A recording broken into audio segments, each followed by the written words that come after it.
Boa noite, queridos irmãos e irmãs em Ideal. É a segunda vez que estou nesta casa com o maior prazer e a maior das alegrias. No domingo de manhã, quando aqui estive, eu pedi licença para abraçar os presentes, trazê-los até ao meu coração. Como hoje, naturalmente, estarão outros irmãos que não os de domingo, eu vou pedir-vos licença para também vos trazer junto ao meu coração e dizer-vos quanto vos amo em termos de família universal. Quanto eu desejo transmitir ao coração de cada um de vocês a paz, a alegria, a esperança, a serenidade, a força, a vitalidade, a coragem para podermos vencer todos os obstáculos com que somos defrontados no dia a dia. Porque essa é a nossa tarefa, aprender a viver e a crescer para Jesus com toda a nossa potencialidade crística. Obrigada por isso, queridos amigos. Hoje trago-vos uma história. Gostaria de falar-vos de muitas coisas, porque há muitas coisas lindas para falar na doutrina espírita. E fiquei vacilando entre um tema e outro, entre falar de um livro que traz informações preciosíssimas sobre esta época de transição que todos estamos a viver. E que essas informações foram dadas pelo nosso amado Chico Xavier. E o livrinho se chama Não Será em 2012. Fiquei assim vacilando. Fiquei vacilando também sobre o tema de Maria de Nazaré, uma vez que nós estamos a chegar ao mês de maio e é o mês da Mãe, o mês de Maria, o mês de Fátima, o mês em que nos fala da mulher na essência. E fiquei assim divagando dentro de mim mesma qual o tema que eu haveria de trazer para vocês hoje. Eu não sei falar de ciência, porque eu sou toda Evangelho de Jesus. O Evangelho me alimenta, me sustenta e me mantém viva até hoje e ativa na divulgação e na dinâmica da doutrina espírita. Assim eu optei por esta história que acho encantadora. E acho encantadora porquê? Primeiro porque ela é dirigida não só à criança que vive em cada um de nós. Porque nós trazemos connosco uma criança. E se nós já matamos a nossa criança, nós já morremos. E não pode ser. Nós temos que ativar a criança que há dentro de nós, cheia de alegria, de esperança, de ingenuidade, de riqueza singular, que só mesmo a criança contém. E que nós mantemos, por certo, viva essa criança em nossa alma, essa chama de criança em nós. Então, e é também um hino de amor, e é um hino à mulher. Esta história da Sherazade. Quem conhece a história da Sherazade aqui presente? Mas conhecem a história das Mil e Uma Noites? Naturalmente que sim, a história das Mil e Uma Noites. Então vamos ver. Curiosamente, hoje, as mães e as avós não têm tempo para contar histórias às nossas crianças. As crianças hoje estão ocupadas e preocupadas com os desenhos animados na televisão, com os jogos que têm, com uma facilidade imensa de trabalhar com eles, de lidar com eles, e que se supõem que esses jogos irão trazendo alguma coisa de útil na formação ético-moral das nossas crianças. Não trazem nada, porque tudo é violência, tudo é desamor, tudo é desconcerto da alma que está a florescer, que está a crescer. Então, a beleza da qualidade da infância vai se perdendo, em vez de se ir adquirindo através das histórias infantis que nos foram contadas a nós, os mais velhos. A criança não sabe nada hoje de histórias, literalmente nada, nem do capuchinho vermelho, nem do peixinho vermelho, nem da vovozinha com o lobo mau, não sabe nada, mas sabe de outras coisas que têm muito menos interesse na sua formação. Mas são os tempos modernos. Então eu trouxe este interessante tema para nós meditarmos sobre ele e vermos quanta coisa se diluiu com o tempo e quanto as nossas crianças realmente estão perdendo do conteúdo histórico, ético, moral que as histórias infantis traziam até elas e que eram contadas pelas nossas mães, pelas nossas avós e também, naturalmente, por muitos dos professores.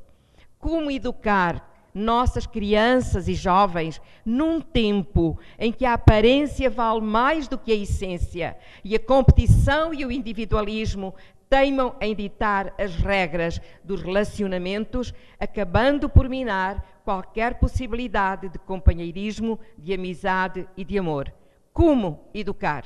Perguntamos nós. Naturalmente que nos questionamos, nós educadores, mães, pais, enfim, avós, nos questionamos como educar as nossas crianças sem que elas sintam que é mais importante o ter, o parecer, do que propriamente o ser.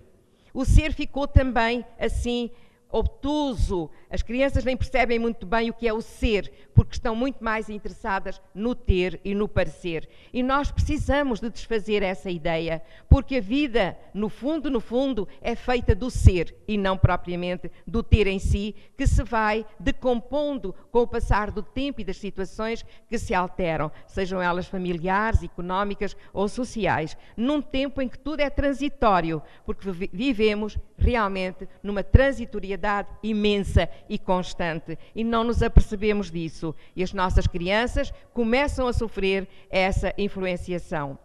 Todos os valores morais, queridos amigos, tais como respeito e humildade, por exemplo, encontram-se nas histórias infantis. Quem não conhece a história do patinho feio? Aquele patinho cujo ovinho foi chocado por uma galinha e que ao nascer ele não tem nada a aparência dos outros pintainhos, dos outros seus possíveis irmãos, que não são irmãos naturalmente, e ele é levado a ser excluído daquela família. E ele vai pelo mundo à procura de algo onde possa ser acolhido, onde possa ser recebido. E aí ele vai desenvolvendo um potencial de quê? De resignação, de coragem, de potencialidade para lutar contra a adversidade com que já nasceu. Mas o tempo passa e ele acaba por perceber que não é mais um patinho feio, não, mas é um belíssimo e lindo cisne, que é o encanto das crianças e dos adultos, não é? Então ele percebe que a transformação, a metamorfose que se vai operando nele à medida que ele vai crescendo, faz com que desabroche nele um ser lindíssimo e não mais é o patinho feio, mas um belo cisne. Nós encontramos também na nossa Cinderela. Quem não sonhou, nós mais velhas, como Cinderelas do nosso tempo, principalmente quando fizemos os nossos 15 anos ou os 18 anos. Em Portugal festejam-se os 18 anos, que é a maior idade da jovem. Aqui parece que são os 15 anos de idade. Quem não sonhou com algo de muito belo, de muito diferente, que nos fez fazer sentir diferentes naquele dia, naquele instante. E a Cinderela representa naturalmente para nós também exemplos de quê? De muita coragem, de muita aceitação, da posição em que ela foi colocada pela madrasta e pelas feiosas das filhas da madrasta. Ela que era uma miúda, uma garota, toda resplandecente de beleza e de encanto e de muita humildade também. Então começamos a perceber que as mensagens transcritas nas histórias infantis para as nossas crianças trazem no seu bojo exatamente essa orientação para desenvolver na consciência da criança que está a crescer esses sentimentos nobres que são tão importantes para que ela vença amanhã na vida, porque todos nós precisamos de vencer. Que mais não seja vencermos a nós mesmos em nossas dificuldades e em nossa caminhada a caminho da luz que Jesus nos aguarda. Depois temos outras histórias muito bonitas, que já não são histórias infantis, mas histórias de verdade, que estão, portanto, inscritas no Velho Testamento. David e Golias. E aqui temos uma história de coragem, de arrojo, de empreendimento em prol de um mundo melhor, de se libertar de alguém que subjugava, dominava pelo medo e pelo terror toda uma população. E encontramos o jovem Golias, o jovem David, que todo intimorado, sem medo algum daquele brutamontes, daquele Golias, ele o enfrenta, embora aquele ser possante, enorme, musculoso, com uma arma imensa, e David apenas, aquele jovem franzino, mas com uma funda, ele consegue certeiramente acertar na testa do nosso Golias e assim eliminar aquela população do medo de quem o aterrorizava e dominava exatamente pelo sentimento do medo. E o medo hoje faz parte do contexto das nossas vidas. Infelizmente, porque nós precisamos de nos libertar desse sentimento terrível que nos limita na nossa concepção de viver em liberdade, que mais não seja em liberdade de pensar, de agir, de falar, em torno de quê? Do Evangelho de Jesus, da nobre mensagem que a terceira revelação traz até nós para que nós possamos nos sentir felizes, tranquilos, seguros, diante da firmeza e da objetividade do conhecimento que a doutrina espírita transporta até nós, nós que a estudamos e que a assimilamos pelo intelecto. Mas o importante não é só assimilar a doutrina pelo intelecto, o importante é também fazê-la transitar para o nosso coração. E aí, nesse casamento perfeito entre mente e emoção, nós encontrarmos um ponto de referência, de aferição, para sentirmos tranquilos, seguros, harmonizados com o próprio universo. Com o próprio universo. Depois temos a história lindíssima do rei Salomão com toda a sua sabedoria. Quem não conhece a história daquelas duas mães, a verdadeira e a falsa, que lutavam pela posse da criança, e o rei Salomão, quando elas são levadas à sua presença, dizem então que se corta a criança ao meio, que se divide metade para cada uma. E a verdadeira mãe disse, não, de jeito nenhum, deixa então que essa mulher leve o meu filho. E aí se descobriu qual era a verdadeira mãe, porque o amor de mãe é único, é eterno, é imutável, ele é sempre o mesmo, sempre igual. E então o rei Salomão deixou-nos lições de grande valia também para todos nós, e com o sentimento da justiça que se tornou inviolável nesta postura que o rei Salomão teve para com aquelas duas mães. Temos uma história lindíssima. Quem conhece a história do Damon e Pítias? Eu fiquei fascinada por esta história e não resisti a trazê-la e a contar-vos. Isto passou-se tudo lá na distante Siracusa, com o rei Dionísio que estava dirigindo e governando aquela ilha. E viviam lá nessa sociedade dois jovens muito amigos, uma amizade intransferível e incapaz de ser alterada no seu contexto. Então, o rei era uma criatura severa, violenta, como todas as criaturas quando assumem determinado poder, elas ficam fora de si, no contexto da sociedade em si mesma, e violam as leis morais. Então o nosso Pítias não gostava da forma como o rei Dionísio governava o seu país, Siracusa, e falava em público e falava entre os amigos. Damon também apoiava, mas não era tão violento na forma como atacava o rei de Siracusa, o rei Dionísio. Até que o rei teve conhecimento daquilo que o nosso jovem Pítias dizia sobre ele e a sua governação e mandou prender e trazê-lo à sua presença. O jovem Pítias foi, mas Damon não o abandonou. Foi com ele também. Como amigo fiel, acompanhou-o naquela situação difícil e dolorosa. Chegados à presença do rei, o rei quis confirmar se efetivamente o jovem dizia mal da sua forma de governação. E Pítias foi muito honesto, muito leal para consigo mesmo e disse: Majestade, é verdade, não gosto da forma como a Majestade governa o nosso povo. O Senhor é cruel, o Senhor é desumano, não gosto, não posso aceitar, não posso, portanto, estar consigo nesta governança.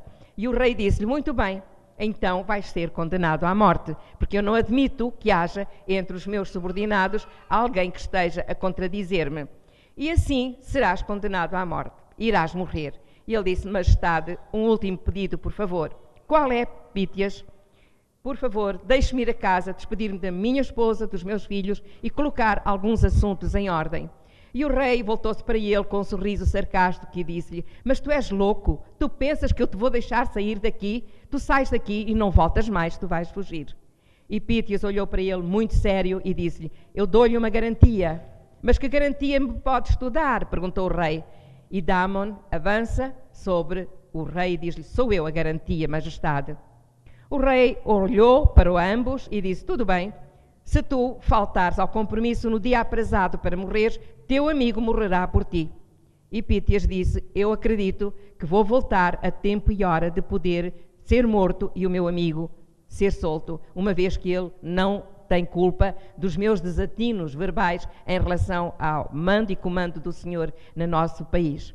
E Pítias foi, despediu-se da família. No regresso, teve que fazer uma viagem de barco, porque ele vivia do outro lado da ilha. E houve uma grande tempestade, ele sofreu naufrágio. E no caminho até à prisão, ele foi assaltado, foi maltratado. E exatamente no dia em que ele haveria de morrer, o rei desce até à prisão, vem junto de Damon e diz-lhe: Damon, teu amigo falseou-te, traiu-te. Chegou a hora da morte e, portanto, tu vais morrer no lugar dele. E Damon, com uma calma impressionante, respondeu: Majestade, eu acredito na amizade E a amizade do meu amigo não é falsa, ela é verdadeira. Ele vai aparecer antes da hora. Quando Damon acabou de falar, a porta se abriu e o Pythias entrou, todo maltratado, esfarrapado, enfim, ferido por todos aqueles acidentes que teve no percurso, e o rei disse-lhe: chegastes, Pythia. E ele disse: eu tinha que chegar, majestade, eu não podia deixar o meu amigo morrer em meu lugar. Infelizmente cheguei só em cima da hora, mas eu estou na hora e estou pronto para morrer. Diante daquela franqueza, diante daquela lealdade, diante daquele sentimento profundo de respeito na amizade de um para com o outro, no compromisso que o Damon assumiu e no compromisso que Pythias também teve para regressar a tempo e horas, o rei se curvou e reconsiderou sua atitude e mandou os dois embora e em paz. E assim Pythias foi salvo da morte pela lealdade do seu amigo, pela sintonia de amizade, de amor, porque a amizade, quando é verdadeira, é um amor incondicional também, e amigo não trai amigo, e portanto Pythias jamais poderia trair o seu amigo Damon. E temos Hércules. Então vemos que a história de Damon e Pythias assenta toda ela na base da confiança na amizade. E a criança precisa de perceber isso. Nós hoje percebemos isso também quando somos amigos de alguém, sinceramente amigos. A amizade é aquela força, é aquele querer ser e estar com o outro, querer e ser, ajudar o outro em tudo quanto ele possa ter necessidade da nossa capacidade de ajuda e de auxílio. Temos Hércules, que nos representa a importância do trabalho. E nós aqui podemos ir ao Evangelho de Jesus, quando Jesus diz que meu pai trabalha até hoje e eu também.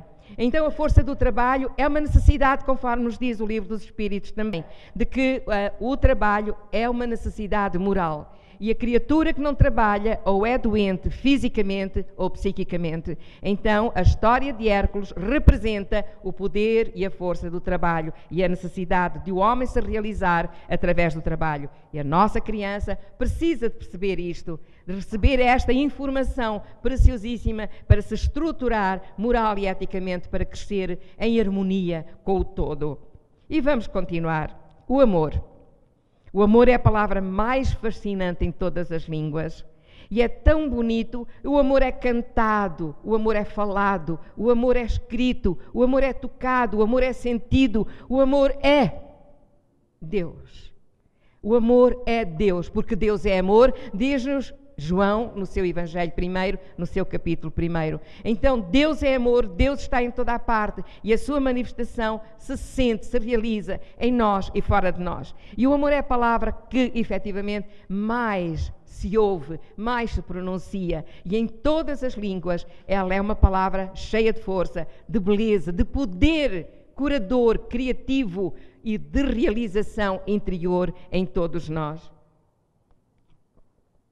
Quem não gosta de dizer a alguém que ama?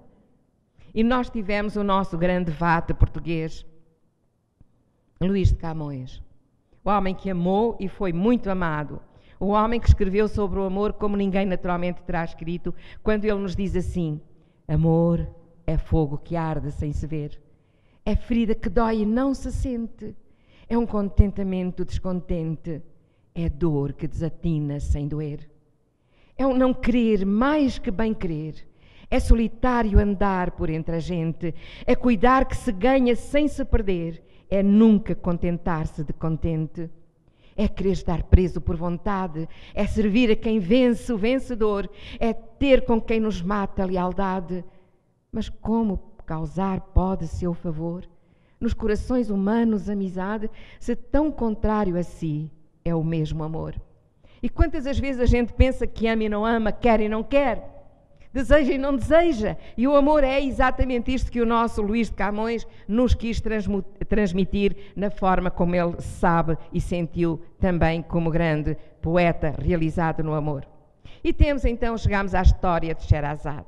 É uma história lindíssima, a história das 1001 noites, a história daquele sultão, que essa história chegou até nós, escrita pelo grande historiador árabe Al-Muzadi, que a escreveu no 9º ano antes de Cristo e que refere uma história de amor lindíssima, que eu dedico a todas as mulheres, a todas as mães, a todas as educadoras, a todos os homens também. Porque o que é bom a gente divide com todos, não é? Eu divido com todo o mundo. O sultão Shah-Amin foi vítima de uma traição de sua esposa e a partir daí jurou jamais confiar no amor de uma mulher. Isto acontece com muita frequência, principalmente hoje, em que as pessoas pensam que amam e não amam nada, casam-se e passado o tempo deixou de amar, já não gosta mais, como se a gente amasse e deixasse de amar de um dia para o outro, mas nós nos iludimos às vezes nos sentimentos que temos. Mas lá, na distante Arábia, naturalmente que os sentimentos têm que ser fortes, senão a coisa fica muito triste e muito mal para quem é capaz de trair. E foi o que aconteceu com a esposa do sultão. Casou, foi traído e o homem sentiu-se de tal forma diminuído no seu contexto de homem, de sultão, também a criatura que tem muito poder, não é, de vida e de morte sobre principalmente as mulheres, que ele nunca mais quis confiar em mulher alguma. E então o que é que aconteceu com o nosso sultão? O nosso sultão decidiu casar. E de todas as vezes que casava, só dormia uma noite com a esposa. No dia seguinte matava, porque não confiava nela. Amigo íntimo do nosso sultão estava o vizir. Era um homem também muito rico, tinha 2 filhas, uma família muito bem constituída, 2 filhas lindíssimas, e que estava muito preocupado com o que pudesse acontecer com suas filhas, uma vez que o nosso sultão ia procurar encontrar as raparigas, as moças, desculpem, nós usamos em Portugal o termo rapariga, aqui parece que é depreciativo, as jovens mais bonitas lá do lugar onde eles viviam, de Bagdade, da cidade de Bagdade. E então o nosso vizir falava em casa às filhas da preocupação que ele trazia no seu coração. E se o sultão escolher uma de vocês, minhas filhas, no dia seguinte vocês são mortas, como é que vai ser? E então dá-se uma coisa lindíssima. A bela Sherazade ofereceu-se para casar com o rancoroso sultão. E aqui está, da parte desta jovem, uma atitude extraordinariamente objetiva, coerente, lúcida, da parte dela, que o pai não estava ainda a entender o fim da situação que conduzia Sherazade a aceitar casar-se com o sultão. E com sua doce e melodiosa voz, prendeu a atenção do sultão e da irmã até ao amanhecer, porque ela casou com o sultão, mas com a condição da irmã a acompanhar, porque ela gostaria que a irmã fosse testemunha do que é que se iria passar durante as noites que se iriam seguir. E a irmã seria, naturalmente, a testemunha mais fiel de toda aquela situação. Permitiu, portanto, que a sua irmã, Dinarzade, de entrar nos aposentos reais e pedir-lhe para contar uma história. Seria a irmã, portanto, a pedir-lhe: Sherazade, conta-nos uma história. E aí, Sherazade e Dinarzade e as 1001 noites começam na primeira noite de casamento. E a primeira noite de casamento não se consumou. O nobre sultão, cuja alma jazia encarcerada pelo sentimento de vingança, liberta-se da dor e da tristeza da traição e termina por abolir o destino da esposa e o terror das famílias de Bagdá. Porquê? Porque todas as noites a nossa bela Sherazade, compelida pela irmã e induzida pela irmã, porque já estava tudo pré-combinado e estabelecido entre as duas, conta uma história. E a história nunca tinha fim. No dia seguinte, a noite seguinte, a história prosseguia. E era uma história tão aliciante, tão importante, que o próprio sultão sentiu-se envolvido pela magia da história, da palavra doce dela, dos gestos suaves e harmoniosos dela, de toda aquela estonteante beleza que Sherazade possuía e que conseguia transmitir ao seu esposo.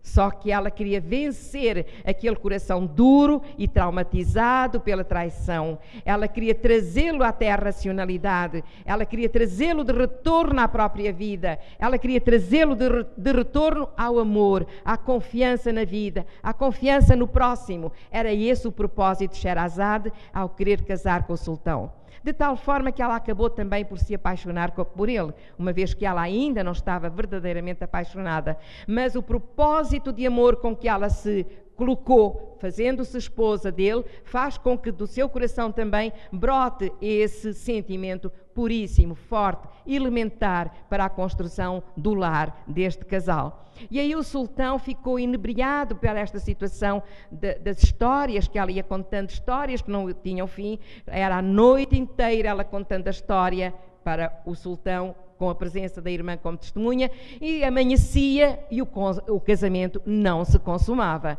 Então Sherazade, na noite seguinte, prosseguia a história e assim duraram 1000 noites. E nessas 1000 noites, o nosso nobre sultão, cujo coração estava empedernido, estava escuro, estava pesado, denso, obstruído pelo sentimento da traição, acaba por perceber que ele estava perdendo uma oportunidade lindíssima de viver um amor de verdade, de aceitar uma mulher na sua alcova como sua esposa de verdade e jamais sacrificar mais uma vida por causa de um sentimento que alguém com menos nobreza houver inculcado no seu coração e na sua alma, a traição.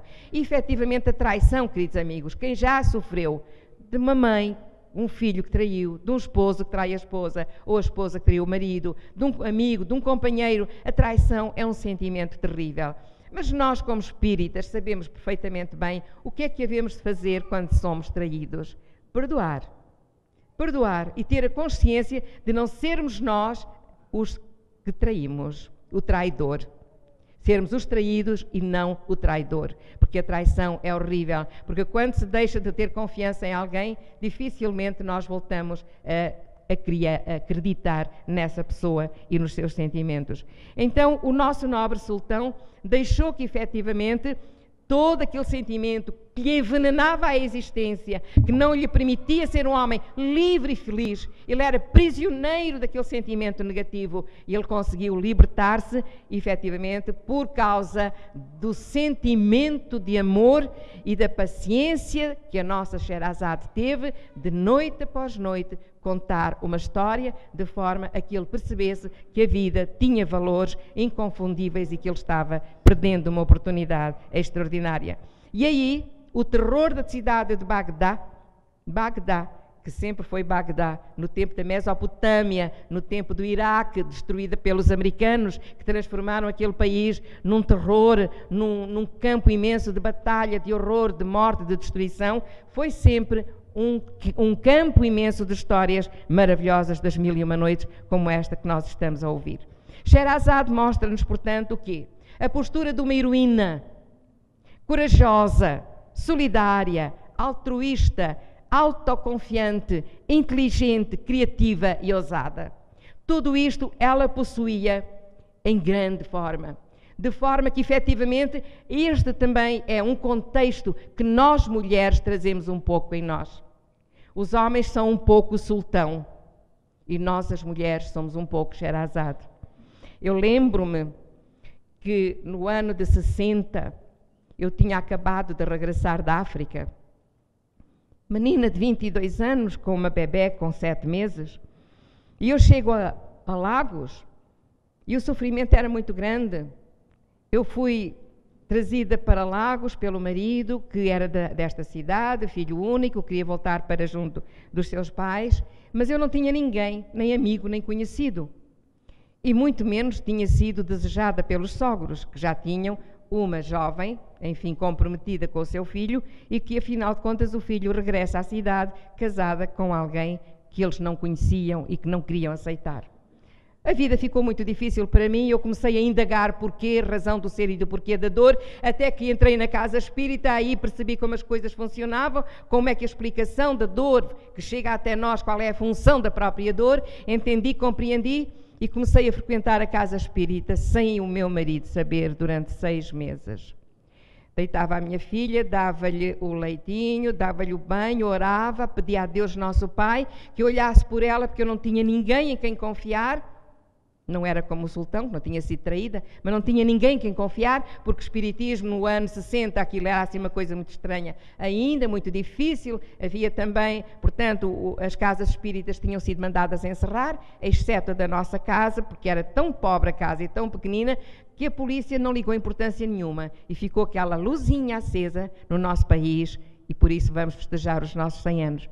Então eu orava e pedia a Deus, nosso Pai, olha Senhor, Tu sabes onde é que eu vou, ela é Tua filha mais do que a minha, mas Tu por favor toma conta dela enquanto eu vou à casa espírita, porque eu preciso daquela doutrina. Eu ia, 8h30 da noite eu ia, 11 horas, 11h30 da noite eu regressava à casa.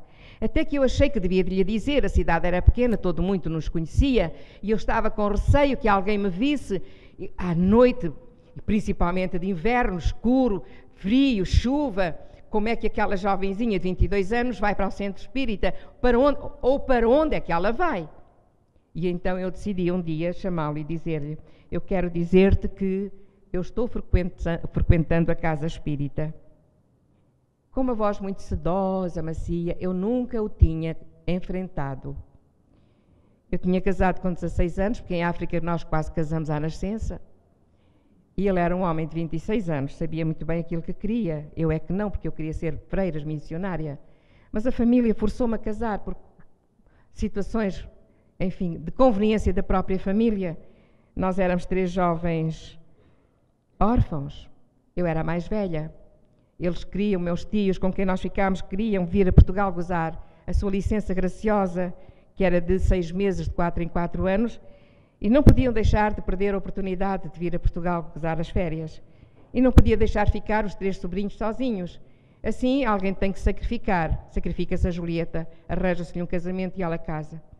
E por mais que eu dissesse e chorasse que eu não queria casar, eu fui obrigada a casar. Imposição, como se fosse na Idade Média.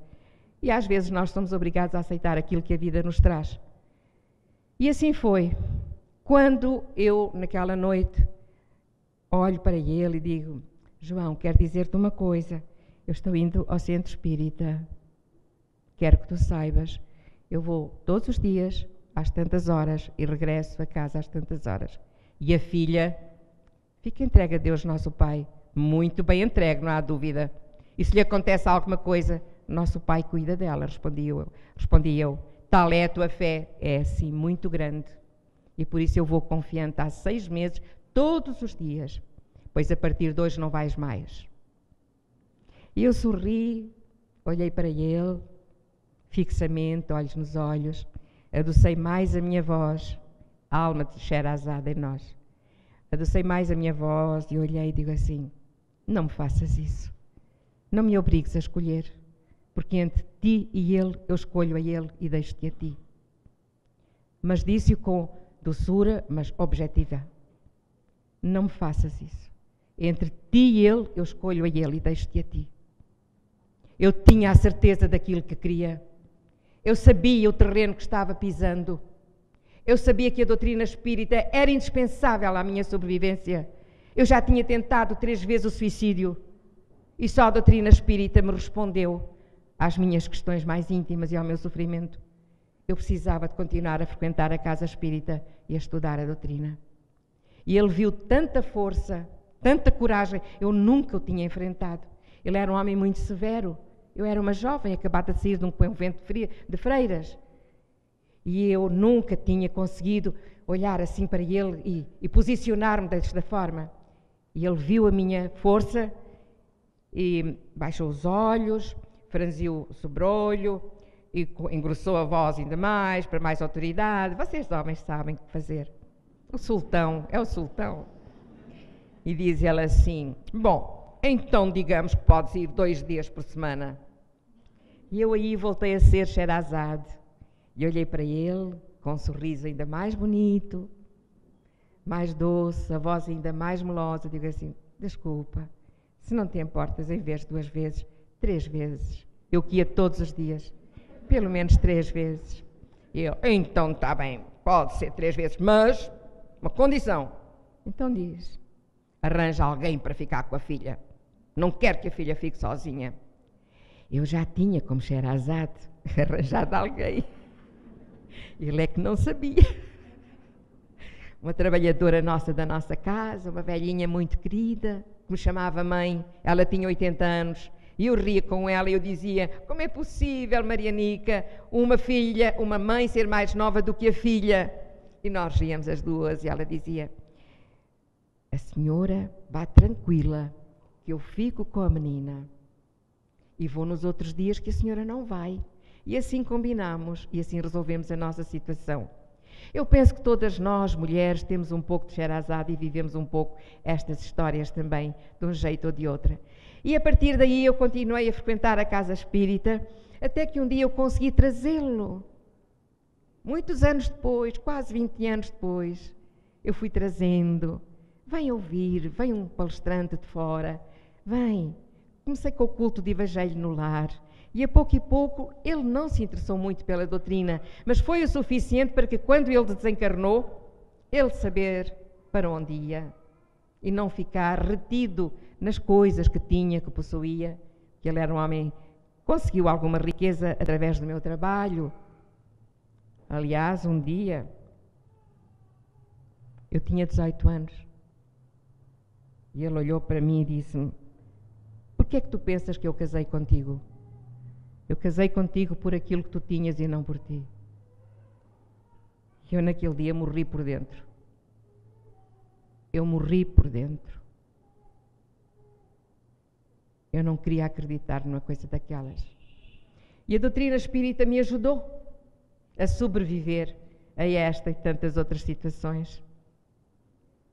Como, por exemplo, ouvir durante 28 anos: reduz-te à tua insignificância.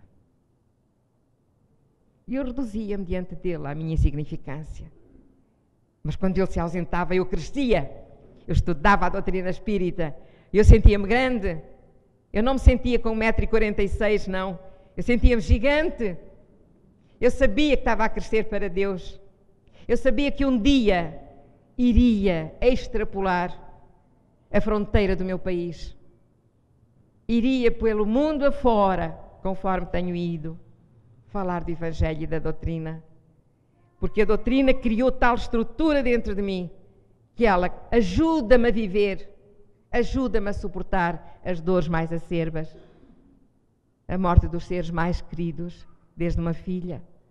Então, nós estruturamos todo o nosso ser em histórias de amor lindíssimas e todas nós, homens e mulheres, temos esta capacidade de sermos corajosos na hora em que é preciso ser corajoso, sermos solidários uns com os outros quando é preciso ajudar o outro, quando é preciso levantar o outro, quando é preciso dar uma palavra de encorajamento, de alívio, de esperança, de amor, de incentivo a viver, quando é preciso sermos altruístas, despermo-nos para dar ao outro a nossa capa, conforme Jesus nos pede.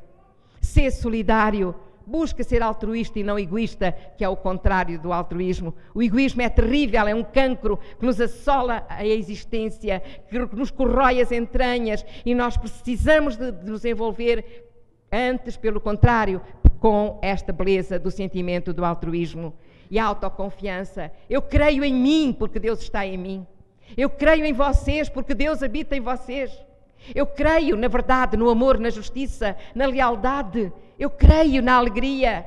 Eu creio no valor da música, das canções, porque tudo isto é energia positiva que vibra e ajuda à criação do universo. Ajuda a manter a paz e o equilíbrio no mundo, na sociedade, em nós inclusivamente. Então, queridos amigos, esta autoconfiança que a própria doutrina espírita nos permite desenvolver, acreditar em nós, que nós somos autossuficientes, autoconfiantes, nesta autoeducação, nesta autoespiritualização que nós precisamos de desenvolver pelo conhecimento da doutrina espírita.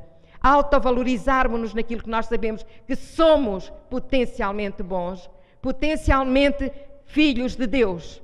E este querer, este saber estar com a divindade em nós é capaz de nos ajudar a superar-nos a nós mesmos e a sentir-nos gigantes diante das dores mais violentas, diante das situações mais difíceis e dolorosas, capazes de tudo suportar com estoicismo, com coragem e prosseguir adiante, sem revolta, porque temos a capacidade de entender que a dor tem uma função muito especial em nossa vida. Ajuda-nos, impulsiona-nos para o alto e para mais além, para a luz que nos aguarda e que se chama Jesus. Ter a capacidade de desenvolvermos o nosso potencial de inteligência e sabermos o que fazer com ela e como fazer com ela. Sermos suficientemente inteligentes para percebermos que nós somos um pouco da inteligência divina que habita em nós, porque Ele está aqui, em nosso coração. Sermos criativos Não ficarmos tolhidos na nossa capacidade de criar, de realizar, porque através da criatividade e da realização de algo nós estamos evoluindo e ajudando o outro também a evoluir e sermos, sobretudo, ousados. Ousados como Sherazade foi. Ousada como eu fui, diante de um homem que eu considerava meu senhor. Eu era prisioneira dele porque a Constituição do nosso país assim o permitia. Não tínhamos direito a voto até o ano de 1974, quando se deu a Revolução dos Cravos. Não tínhamos direito a sair do país sem autorização do marido, um documento assinado com a assinatura reconhecida no notário. Nós éramos um produto que o marido usava a seu belo prazer. Veio a Revolução dos Cravos, graças a Deus. Algumas coisas foram erradas, mas muitas foram corretas e certas. Ocupámos o lugar na sociedade a que temos direito. Aquele lugar que Jesus nos colocou, que o livro dos Espíritos nos coloca também. Quando Jesus aparece a Madalena, ele coloca a mulher como símbolo de confiança, de verdade, de amor, como símbolo da maternidade. E através dela, com a colaboração íntima do homem, a espécie humana prossegue. Sherazade é uma multiplicadora de felicidade e, sobretudo, de amor. É uma mulher que se liberta e liberta as jovens de Bagdá de serem vítimas do sultão. Façamos nós isto mesmo, libertemo-nos de tudo aquilo que nos aprisiona, do fanatismo, da ignorância, do medo. Procuremos ser nós mesmas, procuremos perceber a necessidade que nós temos de expandirmos-nos como seres eternos e imutáveis, que somos filhos do Eterno Pai, transportando connosco um sentimento de uma força incrível que se chama amor. E por isso somos mães, e por isso somos capazes de dar a vida pelos nossos filhos. Tudo damos aos nossos filhos. A vida. Sherazade é a musa do amor, do espírito de doação e de entrega, que nos alimente com o seu amor fraterno e nos inspire, dando-nos asas para alçarmos voos rumos à conquista de saber e multiplicar e compartilhar. Mãe, nossa homenagem na noite de hoje a todas as mães, as maiores contadoras de histórias, a todas as mães, às avós duplamente mães, a todos os pais aqui presentes, a minha homenagem também. Deixai de ser sultões, sultão sim, mas com amor no coração, e Sherazade sim, cheia de vontade de amar, de servir e de se doar a toda uma sociedade que Sherazade libertou do medo e da morte. Queridos amigos, Jesus seja conosco.